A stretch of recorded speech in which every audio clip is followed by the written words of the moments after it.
serving for some people was good, serving for others needs to be better. Just kind of taking small steps. We don't need to be peaking right now. We just need to be taking one step forward. Were you guys as good out of system as you thought you were that night? Back at it. Gosh, that was a long time ago, you guys. I'm trying to give you pertinent stuff here. Honestly, I can't remember what our numbers were out of system off the top of my head. But we watched the whole match with the team the next morning and kind of went point by point and pointed out things that again, a lot of points. This is great. A lot of points. Maybe we didn't execute, but that was the right decision. And then other times it's like maybe we won the point, but that wasn't the right decision. So it's just that learning curve. With the serving, how much of that do you attribute to under the lights jitters versus maybe things that do need to be sharpened up that you're seeing more day to day? Well, I think, that's why you do this, right? That you get through some of those nerves. I think our tempo for some players was lower than it is in the gym. We were tracking every serve, so we could tell the players what they were serving versus what they're doing in practice. I think that's really good info. And again, it was different for different kids. Some kids need to go back and be more aggressive. Some, one player that's usually low air was really high air, so I think it varies kid to kid. What was your reaction to, if any, to being 12th in the preseason bowl? Yeah, it's great for social media. It's good promotion for the program, but ultimately it's where we're out in December is really what's important. We're a little more a week away from the regular season starting. When we talked to you guys a couple of weeks ago, Ava had mentioned, I can't remember, one of them had mentioned, we want to go to a Final Four. I want to go to a Final Four. How do you approach that this preseason, trying to manage the expectations while keeping them focused on what's right in front of them? Well, I think, anytime you're part of a team, generally you're going to set some goals. And, us talking about where we want to go, I think is important, and I think it's important for them to see that and believe that. But the fact is, we gotta do the process to get there, and so that's where we'll spend our time. So that's a lot of in the gym things, but that's a lot of off the court things. We started class yesterday. That's a distraction, right? So are they going to class? Are they staying on top of their homework? How is that affecting their sleep? How is that affecting their stress? All those things are going to determine whether we have a chance to get to that goal. And then, even if you get to that chance, some things have to go your way. There's all these pieces to it. So I think you keep them focused, keep all of us focused. I think this is important for the coaches too, of every day getting better. This non-conference season is going to be a grind. I think it's super fun, but it's super challenging. And so how do we prepare them? And then if we win a big match, how do we prepare them for another big match? If we lose a big match, how do we mentally bounce back? All those things are going to be really critical. Do you like the expectation? 12 preseason, pick to win the Big East. Do you like the expectations that you guys have had over the last decade or whatever it is now? I honestly really don't pay that much of attention to it. I saw that we were unanimously picked first in the Big East, and I'm like, I hate that. I would love to be picked fifth. I love the underdog idea, but I just, it's not something that Rob Anderson is locked into that stuff. He'll point out whether we've gone up or down. We just got to go into the gym and get better each day. Is that pretty consistently your messaging with your teams over the years? Is like that stuff doesn't matter at all? I know kids that are a little more paying to social media may take more stock in it than you do. Yeah, honestly, I didn't even talk about it with the team, so that they probably do, and I'm sure. Again, social is so big, so they're seeing it, and maybe I should address it, but it's not even something that is brought up in our gym. How do you feel about your physicality? I guess I know I kind of ask you a variation of this probably every year, but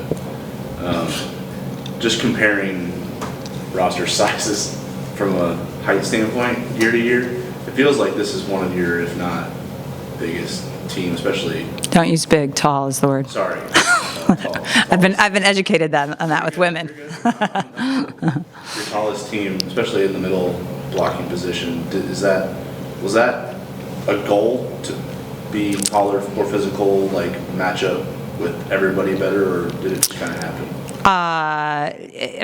Ultimately, you're always trying to recruit tall athletic players. And sometimes you get players that are a little smaller, like an Ava Martin, but are fiercely athletic and jump out of the gym. And then other players you get that are, 6'5" and maybe aren't as athletic.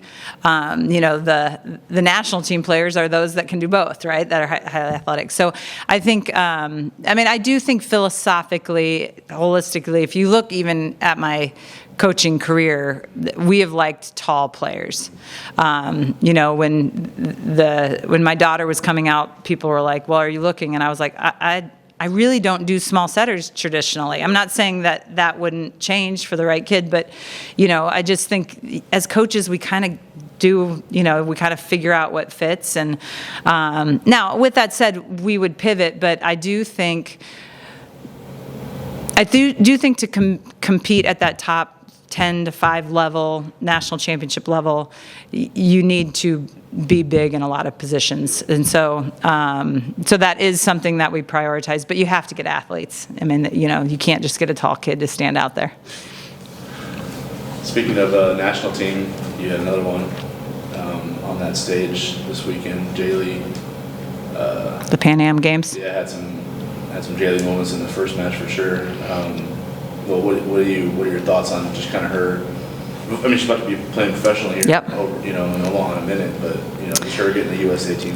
Yeah, Jaylee's had just, I think, an incredible career since her time graduated from Creighton. She's been in Europe the entire time, played in a lot of different countries, had great success. I think has loved the European culture, and so has been that kid that's really leaned into it.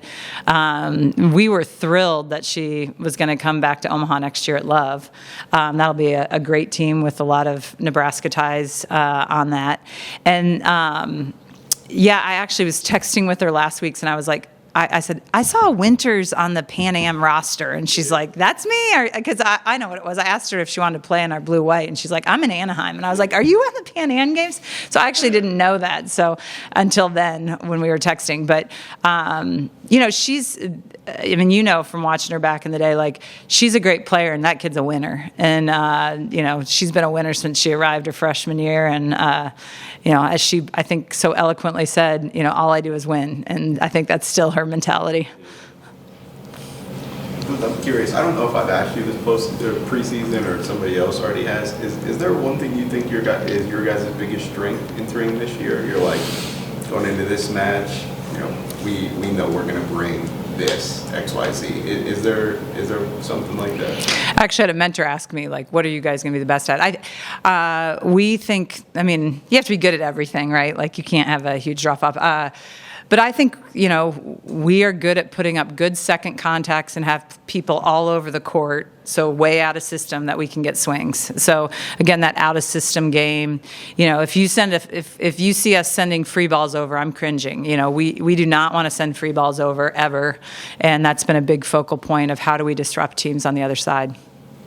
To that effect, like, I know that, Kendra, Nora, Ava, the middles that are putting balls down are probably going to get a lot of the headlines, but, like, what you put together in your, DS core and libero core and handling those second balls and making sure you're as good out of system as you want to be.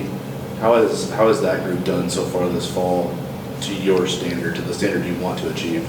Well, we have a lot of different people behind just our littles doing normal size, doing our secondary this year. So we've spent a lot of time on it, and we're doing well on it. I think we can continue to get better. We think we have some nuance that we've talked to people about to do some things that are different than opposing teams. So hopefully as the season progresses, we can start to do those things. But it is a constant focal point for us that every player can put up a good hittable secondary ball so that we can get not only swings but kills out of it.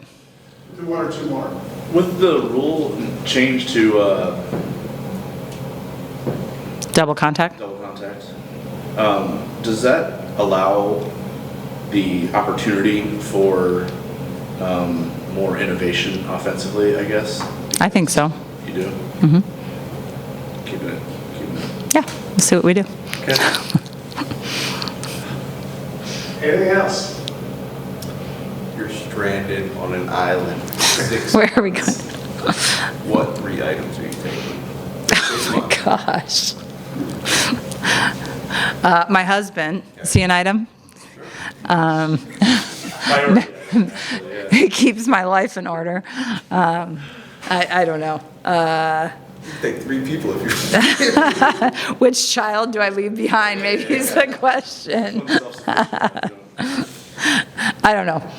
Yeah. Hopefully never. Right. All the face painted on it? I don't think I would not be the person to survive on a desert island. I wouldn't be there for 6 months. I'd be like, I'm out. Thanks, guys. Thank you.